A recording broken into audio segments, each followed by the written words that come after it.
got some good news for you. Hey, everybody, gather near. The doctor's in the house, so lend him your ear. The things he can say might even make your day. He might even help your pain go away. The doctor is in the house. The doctor is in the house. Let the doctor know what's bothering you. I'm sure he can tell you just what to do. The doctor is in the house. Doctor is in the house.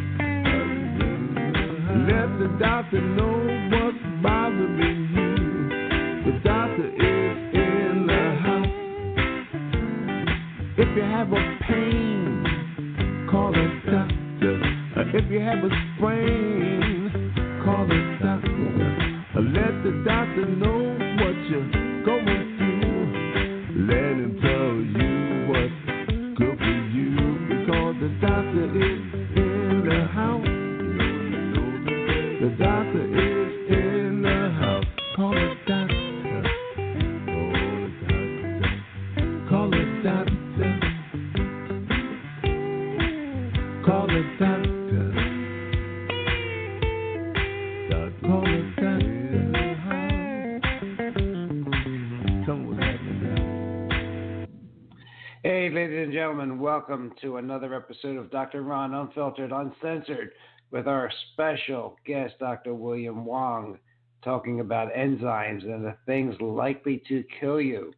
And I want to welcome you, as always, with an attitude of gratitude, because an attitude of gratitude not only boosts joy and general life satisfaction, it is also the single best predictor of good relationships and benefits both sanity and physical health. Ladies and gentlemen, this program contains general medical information. The medical information heard on this program is not advice and should not be treated as such. The information is not intended or implied to be a substitute for professional medical advice, diagnosis, or treatment. You should never delay seeking medical advice, disregard medical advice, or discontinue medical treatment because of information heard on this program. You are encouraged to confirm any information obtained from this program with other sources and review all information regarding any medical condition or treatment with your physician. Ladies and gentlemen, I want to really give a big thank you to Dr. Wong, where we actually started to do this program at 3 o'clock, but because of technical difficulties on my end, he was kind enough to stay around and we'll get this program rolling. I just want to hold him off a second because he does talk about medical error as the third leading cause of death in the United States.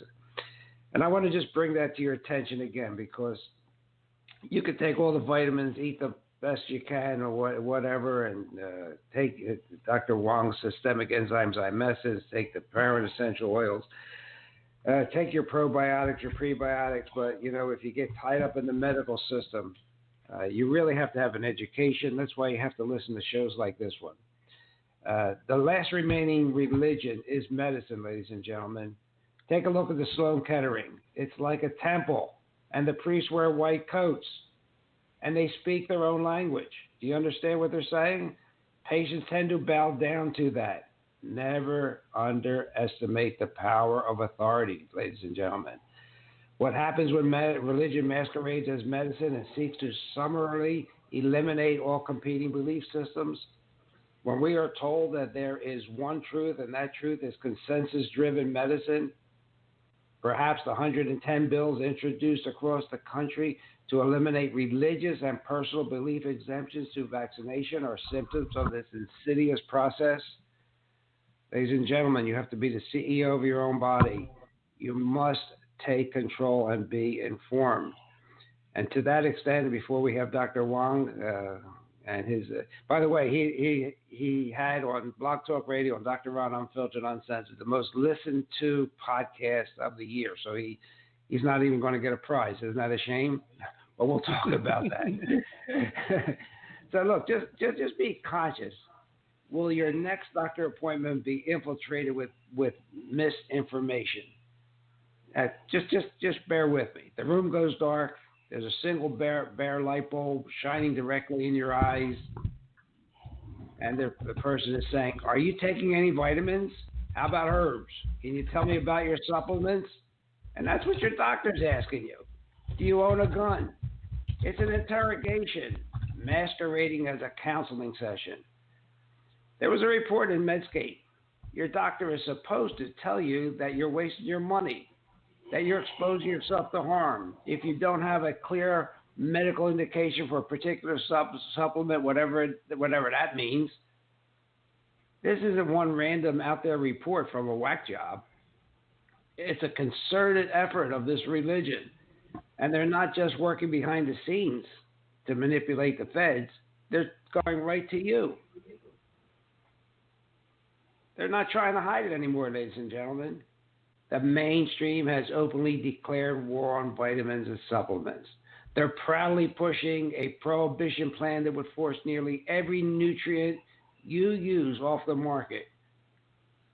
And one of the latest attacks, and they've used it before, that vitamins are responsible for expensive yellow urine. I wonder if any of these clowns have seen the price of drugs lately. The tired and disproven argument is that taking supplements won't benefit your health because your body will just pee them out when you go to the bathroom. Is anything causing pricey pee? If anything is causing it, it's the medicines that run into thousands of dollars even with insurance while delivering limited benefits and big risks. In fact, choosing vitamins over medications to cut the price of your pee just might be the best way to boost your health and save your money. And I don't have time to go into all this, but you know where I'm coming from, ladies and gentlemen. Please be critical in your thinking and know that there were 4 billion prescriptions written last year. Like, I think it came out to 13 per person in the United States. It's just incredible. So with that, ladies and gentlemen, our dear friend Dr. Wong is on the line here, and we want to talk a little bit about zymesins. That's how we originally were introduced to Dr. Wong. It's a systemic enzyme, and he'll, in his inimitable way, why do we need these things? Why do we need them? Don't we make them? Well, in any case, Dr. Will, thank you for being such a patient and informative person. And I'm going to call you, even though you and I have never met, I do consider you a dear friend. So, Dr. Wong, how are you? I'm doing great. How are you? I am. Well, now that we're talking on air, I'm doing a lot better. Good. The stress level has gone down. Good.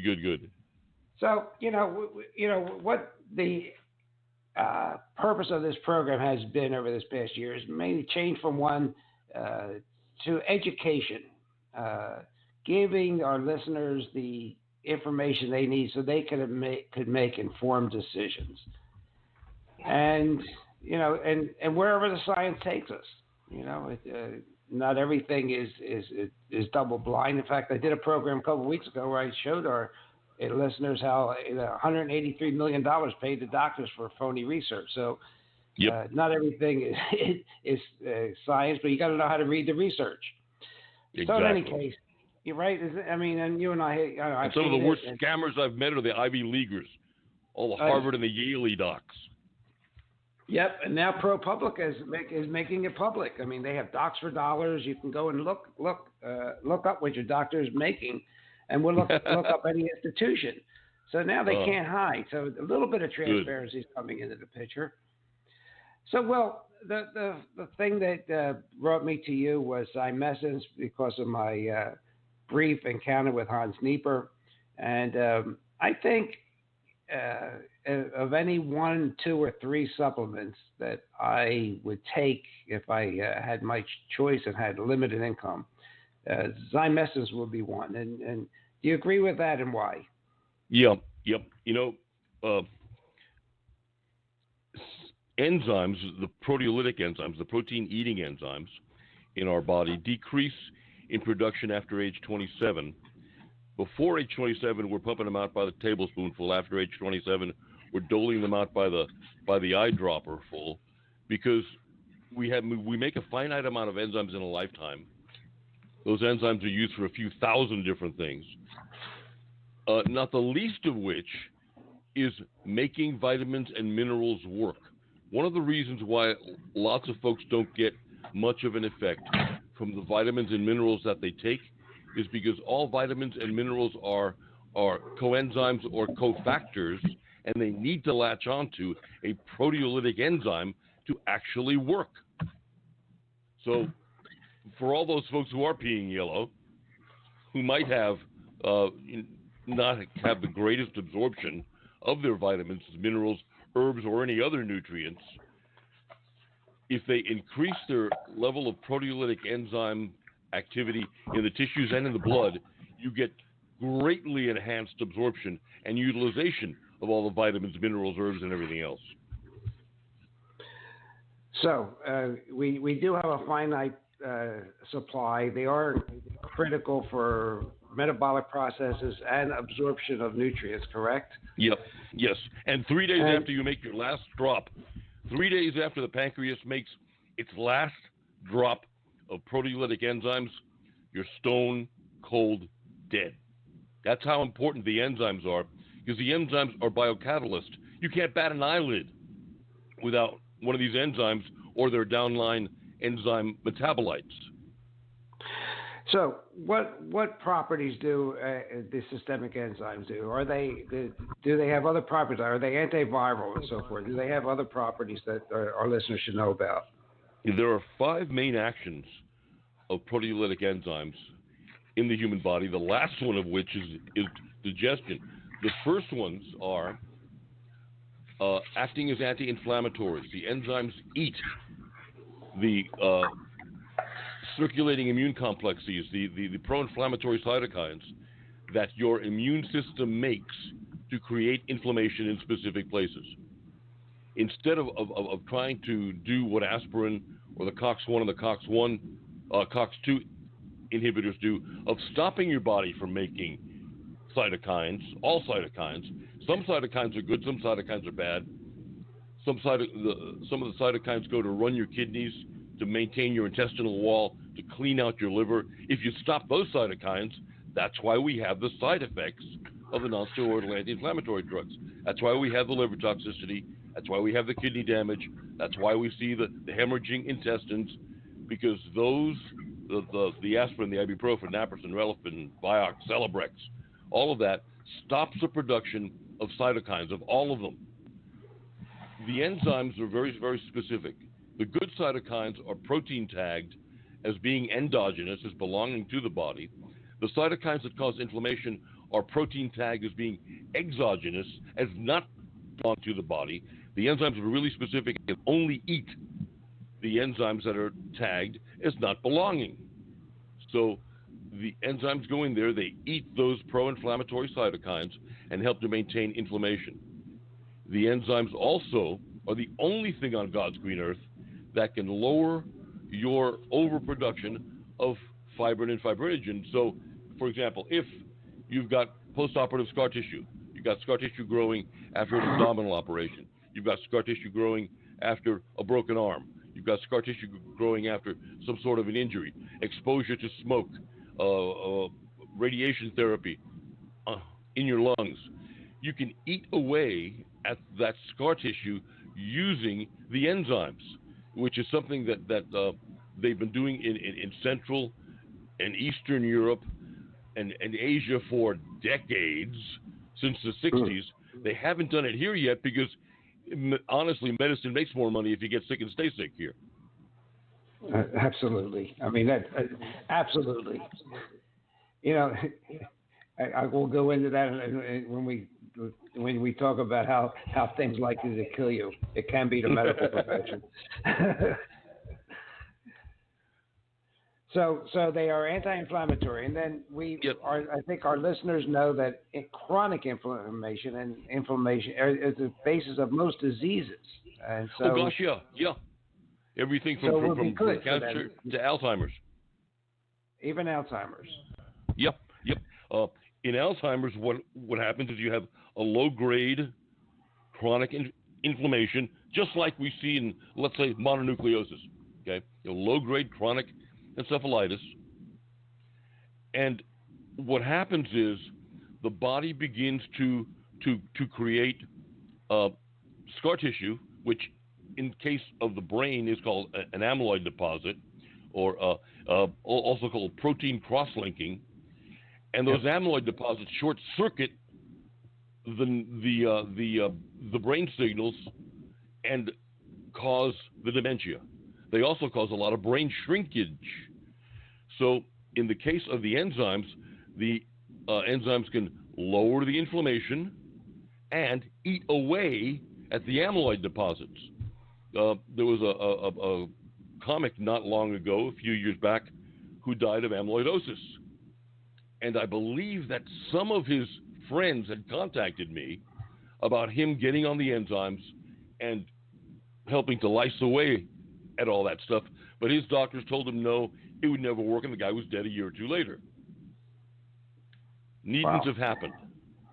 Yeah, at least delayed or along with the program. So I want to talk more about any single entity, be it your Zymessence, which is the best that I've come across and best that money can buy.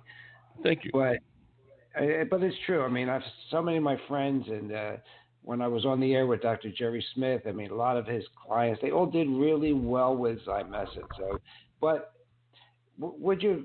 I want our listeners to know the other properties of enzymes. But wouldn't you agree that, say, amyloidosis, that there's more to it than just the enzymes?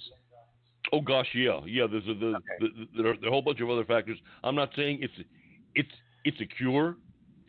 It likely won't cure it, but if you can stay ahead of, let's say, the amyloidosis completely clogging up your kidneys or clogging up your liver or clogging up your lungs, if you can eat it away faster than you're growing it, you'll live longer.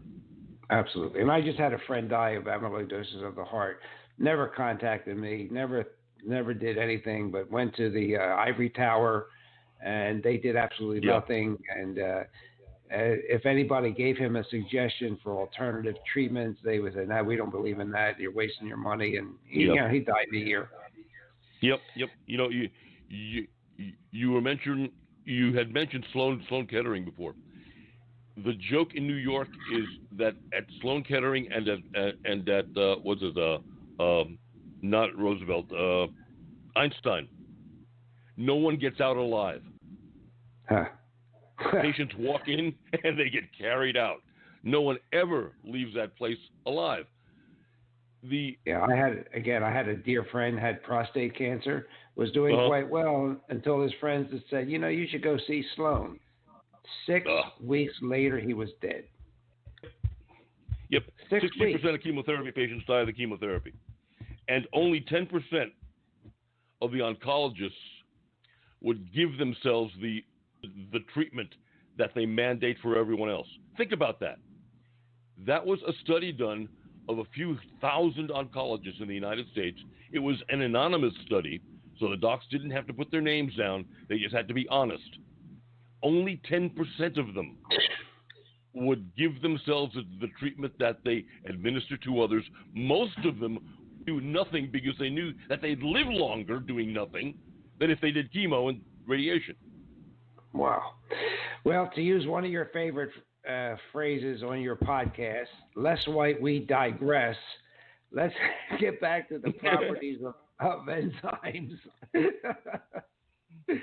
Enzymes help to clean the blood. I do listen to Dr. Wong's YouTube podcast. We'll talk about that later. But lest we digress, we have anti-inflammatory, antiviral. Yes, the viruses latch onto your DNA to reproduce themselves. Think of it as an hourglass. The more of your cells become dominated by the DNA of the virus, the less you have serving you. Because the second that a virus takes over the DNA in your cells, that cell becomes owned by the virus and not by you. So think of it as an hourglass. The more cells the more sand belonging to the virus, the less cells belong to you, the more likely you are to die. So there you go. the enzymes eat away at the exterior protein coating of a virus, rendering it so that it can't latch onto your DNA. I stumbled upon, by accident, a study from the Office of Naval Research.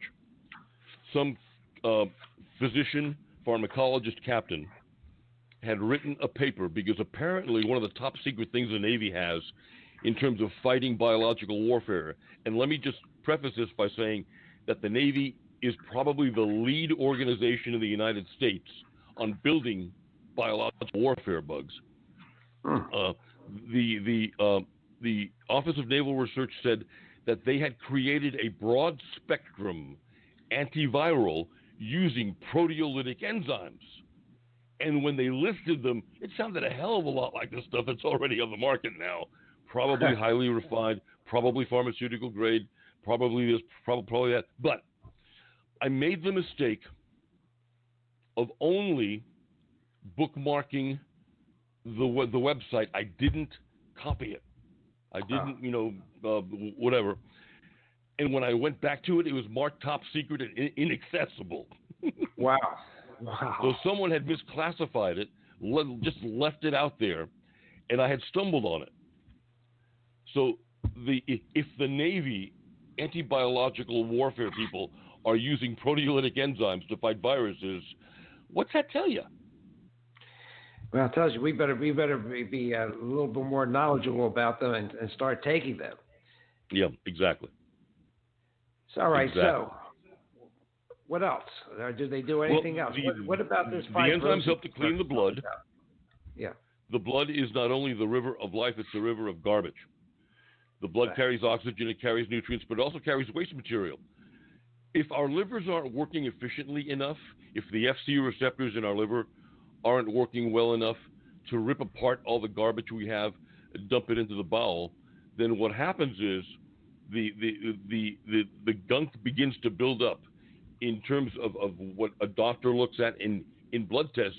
He can look at your sed rate, your sedimentation rate, and see how much garbage is building up in your bloodstream and how much thicker your blood is because of the garbage.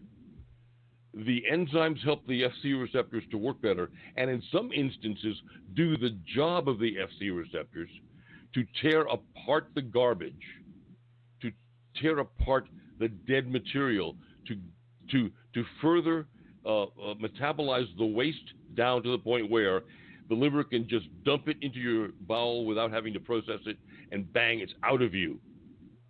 So in that instance, it helps not only the liver, but the bloodstream stay cleaner. The enzymes also eat away at the excesses of adhesion molecules and fibrin and fibrinogen in the blood. Those are the things that glom onto a platelet and cause it to stick together, causing a blood clot. In Germany, Eastern Europe, Western Europe, and in Asia, the enzymes are used to both prevent blood clots and to eat away existing blood clots. That is a great point. I don't think even I talk about that enough. That the fact that it can eat away at a clot. Now, yeah. Can you talk a little bit more about that? Oh, sure. Back 20 years ago, there was a rash of deep vein thrombosis amongst airline frequent flyers and long-term flyers in Europe, and their answer was really, really fast and really, really easy. They put them all on the systemic enzyme products that were available back then, and ended the rash. Not only did they end the rash, but in doing so, they discovered that they could lyse away at the existing DVT in patients and lower the amount of time that the patient had to deal with having the clot there. And it did so without creating a floating embolite that floated somewhere else and caused a heart attack or a stroke. And that was a surprise to most docs. That surprises me. That surprises me. Wow. They actually got to the point where they were injecting serrapeptase into IVs, and and doing the job. That turned out to be a little bit too much of an irritation on the wall of the blood vessels involved, but it worked. But orally, they found it worked just as well as taking it IV. So that's how blood clots are treated in most of Central, Eastern Europe, and Asia. Wow, that's really interesting. It's interesting to me too because I have a dear friend who was in the Army with him. He's a dentist, and he underwent a botched mitral valve replacement, and the valve actually moved 2 inches. How that happened, I don't know, except for malpractice, but that's another case. But they did reset it, but now he's in atrial fibrillation, and he has a clot on the leaflet of the mitral valve. And they don't want to do anything about it. They're telling him, we don't even want to touch it. So we got to consider just sending him a couple bottles of Zymescence. Yeah, it's a good idea. Wow. You know, in terms of what the clinical experience has been with heart valves, many times heart valves don't seat properly because they've got a lot of fibrin buildup on the flaps, or like I said, at tight hamstrings, the what are they? The Purkinje fibers or the Golgi tendons? I don't remember which one now. Well, the Purkinjes are in the heart. Okay, yeah, the little muscle tendons that run the valves get glommed over with fibrosis, and just like I said, at tight hamstrings, they don't allow the valve to fully seat. So with a good many of the valve patients that we've treated in the last 20 some odd years with systemic enzymes, what we've seen is that we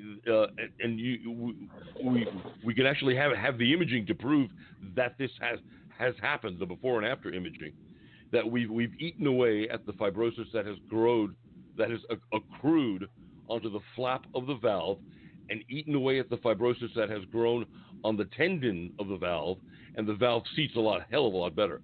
A good many patients have avoided valve surgery because of the enzymes. That is a great point. I hope our listeners realize what you just said. That is an absolutely great point that you just made.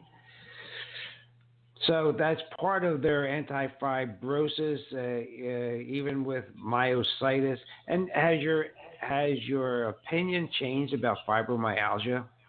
No. Okay. No. Why don't you tell? I think you have a very muted opinion of fibromyalgia patients. You know, let me tell you where I'm coming from, folks, so that you don't think I'm bashing fibromyalgia patients. I am a chronic fatigue fibromyalgia patient from the summer of 1990 onward. At the exact same time, I was in a multi-disciplinary practice, the largest one in Scottsdale, concerning itself with chronic fatigue and fibromyalgia. But most of the time, I was worse off than all of my patients were. And what I discovered is that only 40% of fibromyalgia patients actually have fibromyalgia. Those patients are willing to do anything at all to get their life back. They will crawl to the moon with no oxygen, just to get their life back. But the patients who are unwilling to exercise, unwilling to do this, unwilling to do that, who doctor hop, and of course, all of us docs know that a patient who doctor hops, he's bad-mouthing the last doctor he went with to you. He's going to bad-mouth you to the next doc he goes to. As soon as they start getting better, they don't want to get better. They're getting secondary gain from being sick. They're manipulating their families. They're not working. They're collecting insurance. They're doing all sorts of stuff. The last thing in the world they ever really want to do is get better, because they're actually Munchausen's patients. So 60% of fibromyalgia patients are Munchausen's patients, and 60% of those patients are female. Okay, so you're sticking by that. Oh gosh, think of it's great in terms of office visits. As long as you keep them happy, they'll keep on coming. You'll have a lot of office visits. You can pay the overhead. You can pay your staff. You can do whatever. In terms of a patient you can help, they'll never get better, ever. And it's really sad because as a health provider, that you really want to see patients get better, and you're right. And then you never want to see them again. Exactly. That's the whole goal. The whole goal of the treatment should be that you lose them as a patient. Exactly. But that's not what happens because that's part of the medical system of overdiagnosing and overtreatment and just wasting resources. It's a shame. All right, Dr. Wong. So systemic enzymes, the best one is Zymessence. You make it. You'll tell our listeners how to get it. They are anti-inflammatory, antiviral. They eat up scar tissue or fibrosis. Yeah, so they're fibrinolytic. Fibrinolytic, okay. And they help to clean the bloodstream. And enzymes are involved with the 5 or 6 proteolytic, protein-eating enzymes that we either make or that we can eat become about 25 to 35,000 other enzymes in the body, and they are in charge of about 35,000 different enzymic reactions. Like I said before, without the protein-eating enzymes, you could not. The enzymes are biocatalysts. They speed up chemical reactions. It would take you 15 minutes to bat your eyelid and a half an hour to bend your elbow without the enzymes, speeding up the chemical processes that allow you to bend your elbow or bat your eyelid. So life without the enzymes would be impossible. They are the foundational thing for any nutritional program. You take the enzymes as the foundation, and then you put everything else on top of it. Okay, so one thing that you educated me on, and I think we should mention, and the effect of estrogen on fibrosis. So do you want to talk a little bit about estrogen-driven fibrosis? Sure. Because, we are the most estrogen-drenched society the world's ever seen. Yeah. Well, you can just look at these college football games. I see these young men, I guess they're men in the stands. I say, oh, my God, I hope we don't have to go to war. But, the only saving grace is that the Red Chinese are worse. They have the most really? feminized men in the world because they killed off 2 generations of females. They aborted them. So their society is going real queer real fast. But that's besides the point. We know from estrogen HRT, we know from birth control pills, we know from almost 100 years of the pharmaceutical industry making estrogen. They first started making estrogen from chimney soot. They can make different forms of estrogen from chimney soot, including the human estrogens, especially estradiol. We know from 100 years of estrogen use that estrogen causes fibrosis. Estrogen causes the birth control pill gals. What do they succumb to most? Heart attacks and strokes because of the blood clots that estrogen creates. Estrogen creates all sorts of fibrotic conditions. Every single condition of the womb and of the breast, from endometriosis to uterine fibroids to ovarian cysts to fibrocystic breast disease, are estrogen caused and then estrogen driven. All of the women who have those conditions, if they're tested in the balance of their estrogen to progesterone, are found to be estrogen dominant. We live in a society where we get estrogen from soy, we get estrogen from flax, estrogen from canola oil, estrogen from pesticides. There are pesticides out there that are so strong, like atrazine, that it can turn a male frog into a female frog. So we have all this exposure to all these environmental estrogens, all the estrogens we eat. Every soy-based baby formula bottle has 5 to 8 birth control pills worth of estrogen per bottle, or 3 to 5. It depends on the brand. So imagine you're giving a baby boy 4 to 6 bottles of this stuff a day. What the frick are you doing to his pituitary, to his manhood, and how is he going to turn out? Like Dr. Ron said, look at all those guys in the stands. Look at all the guys who are just kind of limping along and kind of slightly, speaking with a slight fluent S, and the guys who don't know how to turn a screwdriver, who have no idea how to put in a light bulb, who couldn't do maintenance on a house or a car if they had to, don't know how to change a tire, don't know how to do anything, are incapable of doing anything except for playing on their little phones. Those guys were probably raised on soy formula. Those guys were probably fed the TV dinners with all the soy and the flax and all the other crap in it. Those guys probably lived somewhere where they sprayed for mosquitoes and they got all the estrogen in the air. And they're vegetarian. Oh, gosh, which makes things worse because every protein source that vegetarians have is estrogenic.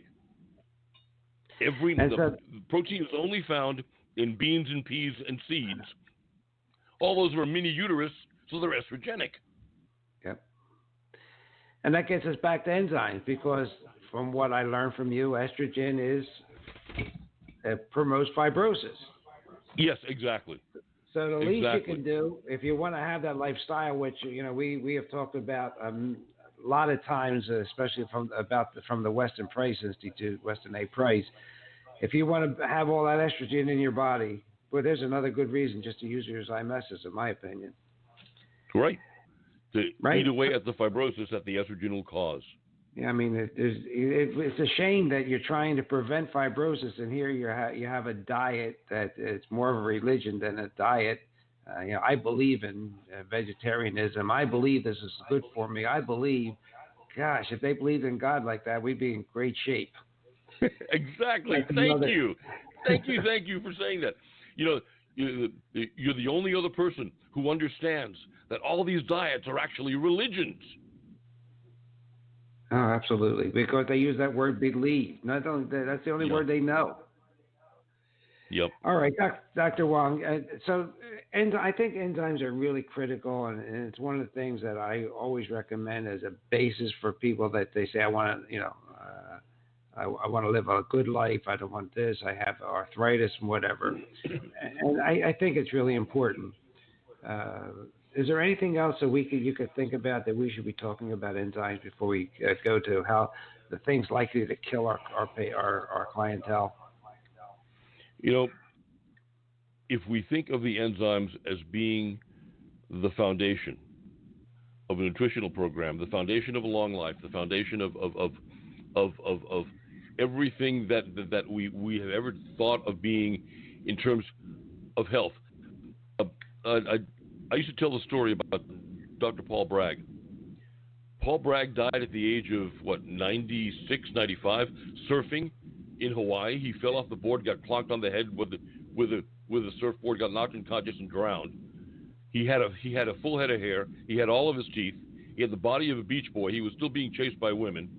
Wow. He woke up in the morning, went to his garden, and his daughter told me this because I was friends with Dr. Patricia. He would go to his garden in the morning, pick his fruit, pick his whatever, and eat them fresh. All the folks who think that they're getting enzymes from the food that they eat are deluding themselves. You pick an orange from a tree, put it on your kitchen table, a half an hour later that orange has 50% of the enzymes that it had the second you pick them from the tree, because the enzymes are almost living things and they die off. Since most of the vegetables and fruit that we eat in the United States, we eat it out of season. We don't eat it in the places that are close to where it was grown. That means they've been in cold storage for weeks, sometimes months, because when they're out of season in the northern hemisphere, that means we're getting it from Chile and Argentina in the southern hemisphere, and they grew that 4 to 6 months ago. It's been in argon gas, cold storage since that time, so it wouldn't spoil, and then you get it. Okay, folks, how many enzymes are left in those fruits and veggies?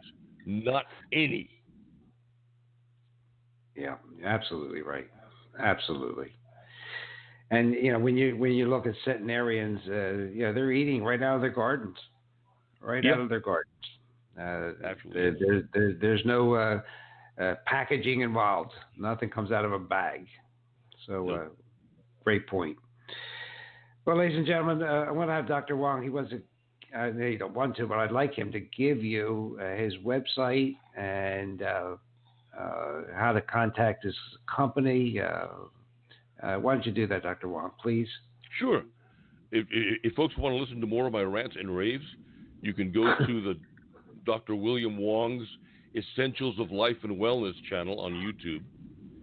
If you want to read some of my writings, please go to drwongsmessage.com, DRWONG message, drwongsmessage.com, and our supplements can be found at drwongsessentials.com. Excellent. And ladies and gentlemen, I do recommend you visit these websites. You'll learn a lot of good writings there. He's almost like the Dr. Pete of our day. And well, thank you. That's quite an honor to be compared to Dr. Pete. Well, and your writings are so that they are understandable. And I have a dear friend that's an absolute genius. He's an engineer, but every time he sits down to explain something to you, it's like drawing a stick figure. You understand exactly what he's saying, and that to me, it just blows my mind. That means the person that's explaining it knows what the hell they're talking about. Yes. Exactly. All right, I've never wanted to talk over anybody's head. No, and neither, and we except shouldn't. all the Yaleys and the Harvard guys who think they know lots of stuff because they don't. Exactly. I love speaking with them because they look down at you. You're right at the beginning of the conversation, and so you have nowhere to go but up. Yep. Yep. That's the way I look at it. And I'm too old to mess around anymore. I'm like Clark Gable at the end of Gone with the Wind. Frankly, my dear, I don't give a damn. I don't give a damn. Exactly. So Dr. Wong has a great. It goes for about an hour and 29 minutes. Great. Podcast. What would you? Great. Lecture. A lecture. Thank you. I needed help. A lecture on things most likely to kill you. And geez, if you get a chance, just listen to that. Play it in your car. Play whatever. It's really you'll learn a lot. If I remember it, I haven't listened to it in a while, but if I remember, he starts out by talking about drugs and how they are the third or fourth leading cause of death. I think they are the third. They replace respiratory after cancer, heart disease, and drugs. And if you tally them all together, if you put the doctor's mistakes, the iatrogenic disease, in with the hospital mistakes, and the amount of people who die from the NSAIDs and the number of people who die just from the regular use of medication, the number actually exceeds everything else to die from. Wow. And it really shouldn't surprise us. And you know what? It's probably more because a lot of this doesn't get reported. Patients, just like population control. Yeah, the flu. Well, absolutely. Like I said in that one email I sent you, it's the medications and the deaths are the Trojan horse destroying us. Exactly. They're almost unregulated. Here's that number: roughly 13 prescriptions for each man, woman, and child. 13. One new prescription every month for every American. And basically unregulated. So, as I say, we're looking at the Trojan horse, and it's rotting out our America. And, of course, other countries, too. There was something here that said, wars, no wars, economic deprivation, economic prosperity. The drugs continue to do their work no matter what else is going on. People are still taking their drugs. And now I'm living in a retirement community here in Southwest Florida. And I went in to meet the physician who runs this place. He said, "How many drugs you taking?" I said, "None." He had an epileptic seizure. He said, "No, I don't believe you." Jeez. He said, don't you take aspirin every day? I said, no. He said, are you on a statin? I said, no. And the average senior in my facility takes 5 medications. And God knows how they interact with one another. So they want to get healthy, but they have these chemicals eating them out from the inside. Yep. So, Dr. Wong, what things are likely to kill us beside doctors?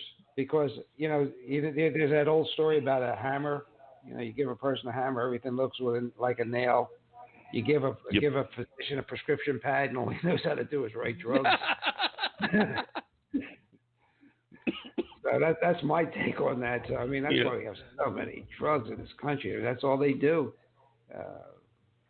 Makes money. And it's money for everybody. I mean, statin drugs alone, I forget how many, Lipitor, $20 billion a year. Jeez. And that's for a drug that's been proven not to work. And not only not to work, but a domino effect of causing diabetes, Parkinson's disease. The rhabdomyolysis. Yeah, I get tongue-tied when there's so many side effects. Yeah, rhabdomyolysis.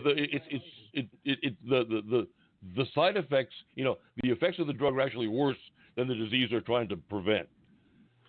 Absolutely. The number of rhabdomyolysis patients in the world before the advent of statins, before the early 90s, was 4. There were 4 serious cases of rhabdomyolysis in the world, period.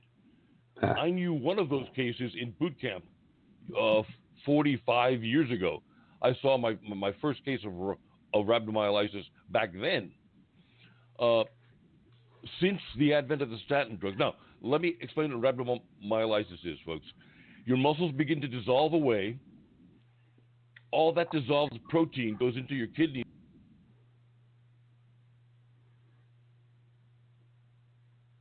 I think we've lost Dr. Will. He's down there on his farm. I think we lost him. We'll try and get him back. So it's a problem with the way he was talking about rhabdomyolysis, and it's more than just the muscles. It's affects that those muscle proteins start degenerating. They just knock your kidneys out too. I mean, people end up dying from this.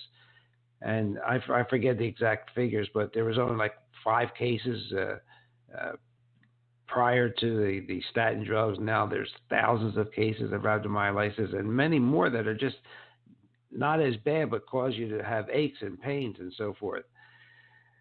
So like I said, you give a medical student and a doctor a hammer and everything looks like a nail. So most medical schools start out with the help, with a goal of helping people.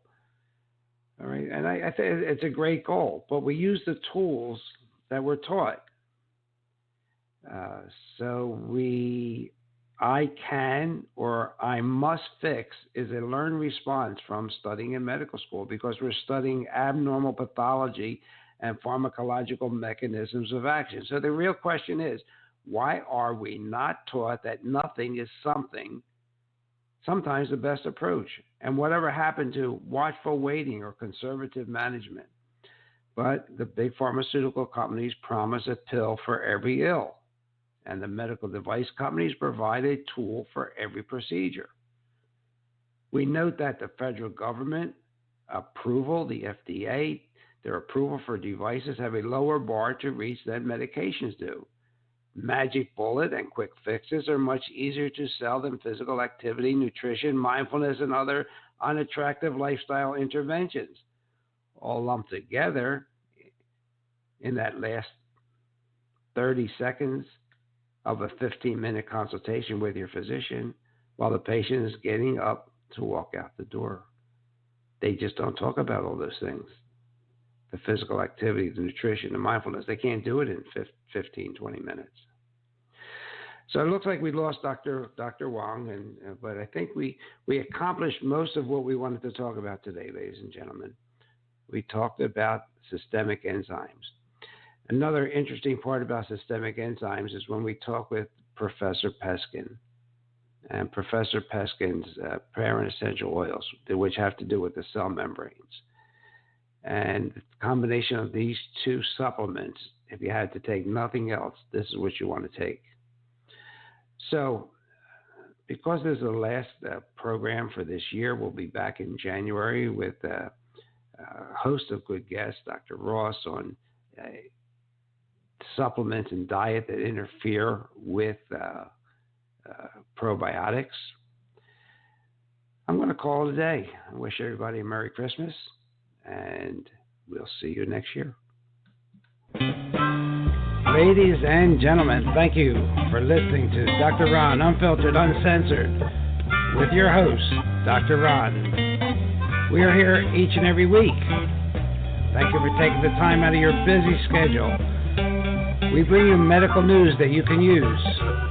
Medical news that's up to date on drug reactions and interpretation of medical articles. We also have some great guests scheduled. So thank you again. Have a great week. Listen to us on Apple, Alexa, iHeartRadio, TuneIn Radio, Spotify, Stitcher.